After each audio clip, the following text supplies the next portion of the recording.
안녕하세요, 홀수장입니다. 자, 제가 휴가를 갔다 와서 며칠 좀 쉬었어요. 시사건건 채널 구독자 수 10,000명 돌파했습니다. 감사합니다. 더욱더 열심히 하도록 하겠습니다. 자, 오늘 휴가 갔다 와서 바로 다룰 이야기, 꼬리 내린 일본 삼성전자 탈일본 선언 하루 만에 수출 승인입니다. 자, 이번에 일본이 EUV 포토레지스트 수출을 허가를 했어요. 자, 한국에게 수출 규제를 한 지 35일 만에 첫 번째 수출 허가가 나왔습니다. 자, 이번에 수출 허가가 난 요 EUV 포토레지스트는 개별 허가 품목이었기 때문에 90일까지 시간을 끌 수가 있었습니다. 그러면 한국 경제에는 충분히 더 큰 타격을 입힐 수 있었겠죠. 그런데 왜 30일 만에 수출을 풀어줬을까요? 여러 가지 분석이 나오고 있습니다. 자, 그 중에 가장 개연성이 있는 분석, 제가 생각하는 이야기를 한번 나눠볼까 합니다. 자, 8월 7일 이런 뉴스가 나와요. 삼성전자 모든 반도체 소재 탈일본 플랜. 자, 물론 기업 입장에서는 불확실성을 제거하기 위해서 이런 플랜을 짤 수도 있죠. 근데 이 내용이 원료까지도 일본산이 있으면 배제하라, 이런 소식이 들리면서 일본 경제계는 충격에 빠지게 됩니다. 자, 그리고 8월 8일에 수출 허가가 납니다. 자, 이게 까마귀 날자 배 떨어진 걸 수도 있어요.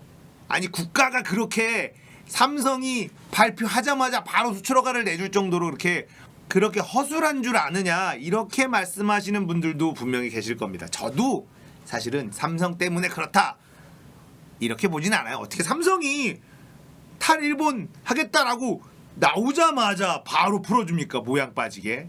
에이, 그러진 않겠죠. 아무리 일본이 아베 정부가 근본이 없고 상식적이지 않다 하더라도 그렇진 않을 겁니다. 그러나 어쨌든 영향이 아예 없었을까요? 그렇지는 않았을 거예요. 자, 일본이 수출을 규제하겠다라고 처음에 얘기한 이 세 가지 품목, 불화수소, 폴리이미드, 포토레지스트, 이 세 가지 품목 중에 가장 대체가 어렵다고 알려진 이 포토레지스트를 왜 30일 만에, 한 달 만에 일본은 수출을 풀어준 걸까요? 그것도 삼성전자에게 풀어준 것이다, 삼성전자에게 가는 물건이다 라고 알려져 있습니다. 자, 그러면 왜 이걸 가장 대체하기 어렵다라고 알려진 이 EUV 포토레지스트를 승인 허가했을까? 자, 이 부분에 대해서 좀 더 들여다봤습니다. 이게 사실 궁금하더라고요. 만약에 정말 대체제가 없다면 일본이 30일 만에 규제를 풀었을까요? 저는 개인적으로는 90일을 질질 끌었을 확률이 훨씬 더 높다라고 생각을 합니다. 어차피 무역 보복 아닙니까? 예, 보복적인 성격이기 때문에 우리나라가 좀 더 고통을 받고 한국이 아픈 약점을 파고들어야 될 텐데 30일 만에 풀어줬다? 이럴 거면 왜 싸움을 걸었지? 이런 생각이 든 거예요. 자, 먼저 싸움을 건 쪽은 일본이잖아요. 싸움을 일본이 걸었는데 이렇게 빨리 뭔가 꼬리를 내리는 것 같은 느낌을 주는 이런 조치를 취한다? 이게 좀 이상했어요. 그래서 조금 더 들여다봤습니다. EUV 포토레지스트가 완전 대체 불가능한 것이 아니다, 쉽게 결론을 내리자면 그겁니다. 이 뉴스 많이 보셨을 거예요. 미국의 벤처기업 인프리아라는 곳이 있습니다. 세계 최고 수준의 포토레지스트 기술력을 갖춘 미국 회사인데 삼성전자가 2017년도까지 이미 335억 원을 투자를 해놨어요. 1대 주주입니다. 삼성전자가 1대 주주인 포토레지스트 벤처기업이 있습니다. 한국이 당하고만 있는 줄 알았는데 기업들 입장에서는 이미 준비를 하고 있었던 거예요. 자, 이런 상황에서 일본이 시비를 걸었으니 당장에는 아프지만 대체할 수 있는 방법이 있다라는 거죠. 자, 그런 상황에서 일본 기업들만 죽어나가게 생겼는데 이걸 그대로 한국을 괴롭힌다는 명분하에 그대로 90일 동안 수출을 묶어둔다? 답이 안 나온다는 겁니다. 이미 일본은 이길 수 없는 싸움을 걸었다. 저는 이렇게 생각을 하는 거예요. 늘 말씀드리지만 장사를 잘 하고 있는, 물건을 잘 팔고 있는 사람이 나 물건 니들한테 안 팔 거야, 이거는 상식적으로 말이 안 돼요. 그런 상거래는 잘 없습니다. 물건을 많이 사는 사람이 야, 니들 물건 이제 좀 덜 살래, 이제 안 살래, 딴 데 좀 물건 좀 살래, 이런 경우는 있어도 물건을 많이 팔면서 니들한테 물건 팔기가 조금 싫은데 좀 기분이 별로 안 좋으니까 니들한테 안 팔래. 자, 물론 물건을 살 사람이 많으면 모르겠는데요, 반도체 쪽은 말이죠, 삼성전자와 하이닉스가 전 세계 가장 큰 손이에요. 근데 이 큰 손하고 거래를 끊겠다라고 얘기하는 건 암만 생각해봐도 말이 안 되죠. 자, 그래서 이 세 가지 품목을 좀 더 봤습니다. 포토레지스트는 삼성이 일단 준비를 오래전부터 하고 있었다, 요 소식을 전해드리겠고요. 자, 폴리이미드, 이거는 사용량이 매우 적고 국산화로 충분히 대체가 가능한 정도다라고 해서 요 폴리이미드는 생략을 하겠습니다. 자, EUV 포토레지스트 수출 허가로 일단 이 부분도 일본이 가지고 있는 가장 강력한 무기가 아니다 라는 게 지금 밝혀진 거죠. 자, 그 다음에 남아있는 게 뭐가 있습니까? 불화수소. 자, 불화수소가 남아있습니다. 근데 불화수소도 요거 들여다보니까 일본만이 전부가 아닌 상황이에요. 자, 일본에서 가장 불화수소를 잘 만드는 스텔라 케미파라는 회사가 있습니다.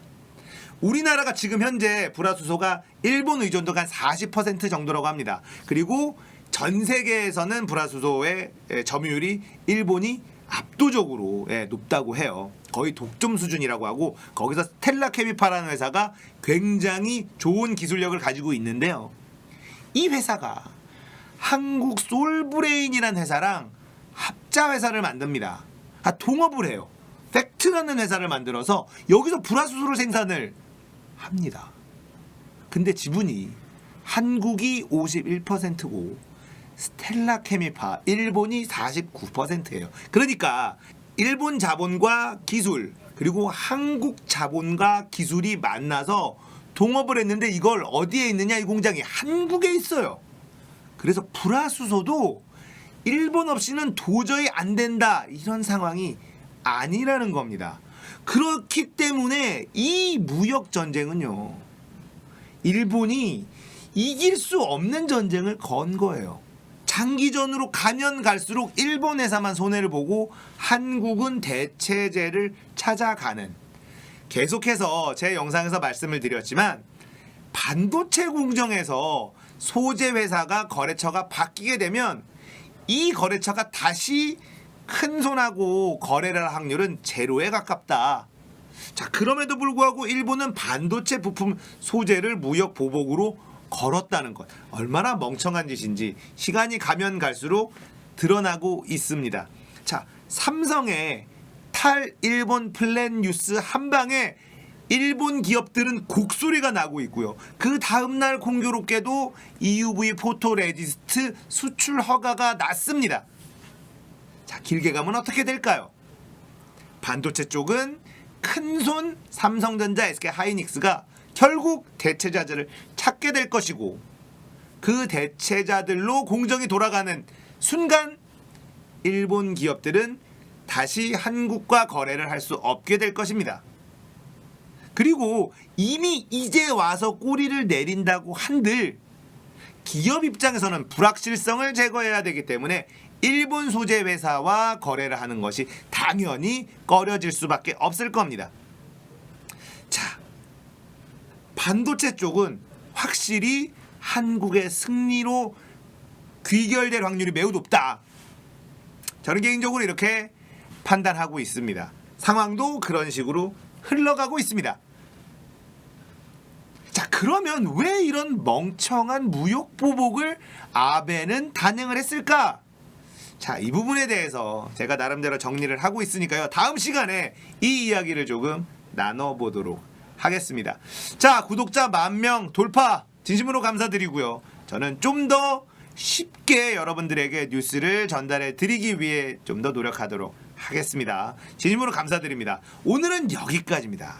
도움이 됐다면 구독, 좋아요, 알림 설정 부탁드리겠습니다. 감사합니다.